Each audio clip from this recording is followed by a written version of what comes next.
You're not going to believe what just happened.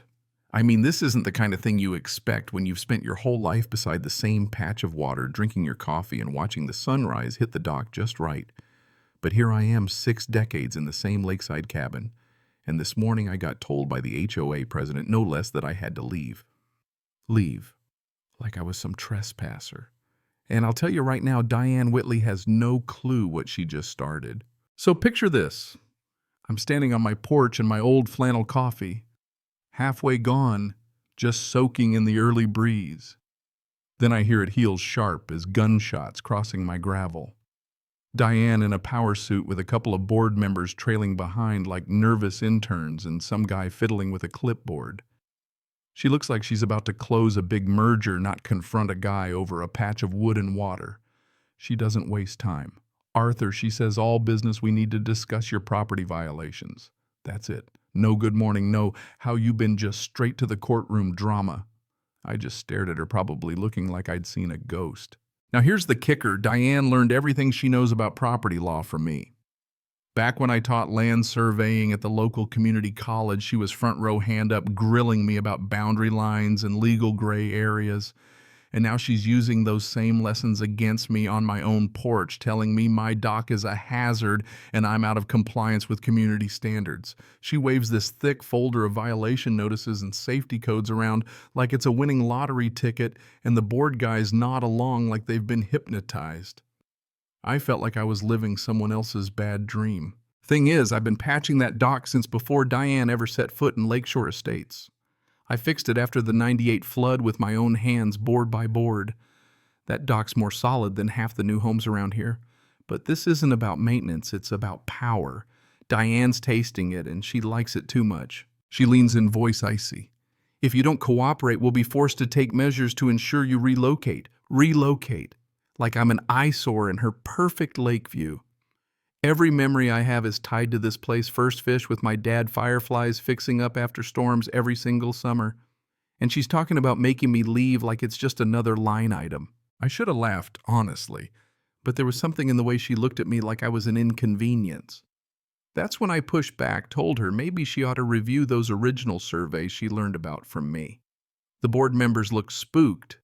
Diane went blank for a second, and I closed the door, knowing this wasn't over. Not by a long shot. 3 days later, a certified letter lands on my porch from the HOA, printed so fancy it made my coffee mug slip right out of my hand. I sat down, read it, demanded removal of my unauthorized dock within 30 days, or else. That word violations felt like a slap. For 60 years, that dock's been my sanctuary. Now it's a crime scene.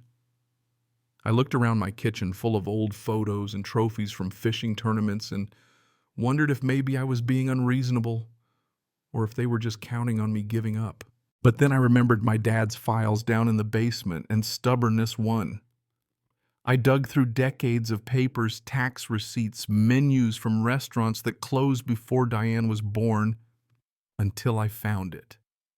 The 1952 county survey, stamped and official. The real deal. I laid it next to Diane's fancy HOA map, and let me tell you, the difference was obvious as daylight. According to this, not only does my property include the dock, it stretches out way further than anyone's been saying for years. I called the county office. The clerk got quiet real fast when I mentioned the date. Mr. Finch, she said, the HOA map doesn't match our master records. You'd better come down here in person. That's when it clicked. This wasn't just about my dock. The HOA had been using a bad map, and Diane was either clueless or covering something up. Monday comes, and Diane's back on my property, this time with 2 inspectors who look like they'd rather be anywhere else. She announces safety inspection with a smugness I haven't seen since my teaching days. I just let them poke around watching from the porch. They test the railings, measure the posts. Diane points out every loose nail like she's hosting a home improvement show. Then I hand the inspectors my secret weapon, the original 1952 survey. They go quiet, checking signatures, stamps, everything. Diane tries to argue, gets louder, more desperate, but the inspectors just shake their heads. Ma'am, these are official records. The dock's on Mr. Finch's property, no question. Diane's face cycles from anger to confusion to panic in about 5 seconds. The inspectors recommend a new survey, pack up, and leave her standing there fuming. I actually felt a little sorry for her almost. As she drives off, I realize I've just won a battle, but the war's about to get messy. Next day, she calls an emergency HOA meeting, mandatory attendance, except I'm not invited. I only hear about it because Mrs. Patterson, who's been invisible for years, slips a note in my mailbox warning me that Diane's plotting something. At first, I'm skeptical. But that night, as headlights gather at the community center, I sit on my porch feeling more isolated than ever. Turns out Diane spends the meeting spinning wild stories, painting me as some senile old villain, accusing me of blocking progress. Neighbors start looking at me sideways, whispering, even boot me from the HOA social media group so I can't defend myself. Honestly, I nearly gave up. Maybe it wasn't worth fighting anymore. Maybe they wanted this resort development more than I wanted peace. Then Mrs. Patterson shows up again, slips me a USB drive. You need to hear this, her note says. It's a recording Diane talking to the HOA treasurer about a secret plan to turn the lake into a luxury resort. She spells out the whole scheme. Boot me out. Sell the Shoreline, cash in. I listened to it 3 times, hands shaking, then realized this isn't about safety. It's about profit. And now I've got proof. Next evening, Diane tries the nice approach, shows up with a cashier's check for $50 and $1,000, slides it across my table, makes a big speech about moving on. She even lays out fancy resort blueprints right there, talking about investors, lakefront cabins, boat rentals, all of it. Arthur, you could move somewhere quiet, buy a condo, no more stress, she says. What she doesn't know is my phone's been recording every word. I play along, ask her about her plans, let her brag and dig her own hole. She has no idea I'm gathering evidence with every sentence. The minute she leaves, I draft an email, property survey, audio files, photos of those plans all attached, and send it to every single resident in the neighborhood. My heart's beating out of my chest. I know once I hit send, there's no going back. By sunrise, my phone's blowing up. Neighbors call shocked and angry, apologizing for believing Diane, demanding to know the truth. I step onto my porch and suddenly the mood's changed, nods, honks, waves from across the lake. Even Tom Martinez, who's barely said 2 words to me in 10 years, calls to say he's sorry. That night the HOA meeting is packed. Diane tries to control the crowd, but the anger's real now. Tom stands up, calls her out in front of everyone. You lied to us about Arthur. You tried to steal his property. That's not leadership. That's theft. The room explodes. People shouting questions. The board members distancing themselves. The treasurer resigns on the spot. The whole place is buzzing, and Diane finally cracks, storms out in a hail of resign, resign chants. You'd think that would be the end, but it's never that easy.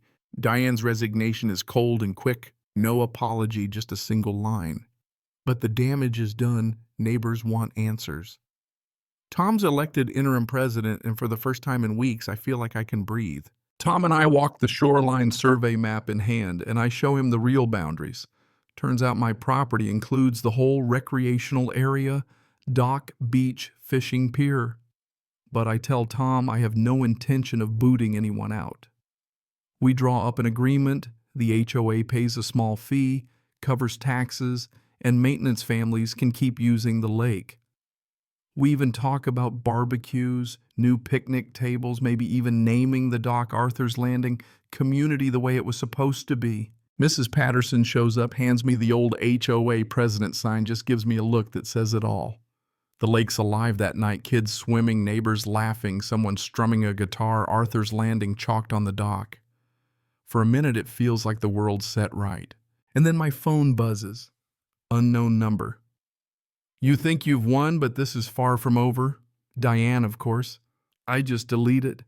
Let her threaten all she wants. I know where I stand, and I've got the deed to prove it. Now I gotta ask, what would you have done? Walked away or stood your ground? Because out here, standing your ground is how you keep your home, your memories, and your community. Drop a comment if you've ever tangled with an HOA. Let's talk about what justice really means when neighbors turn on neighbors, and how far you'd go to fight for what matters.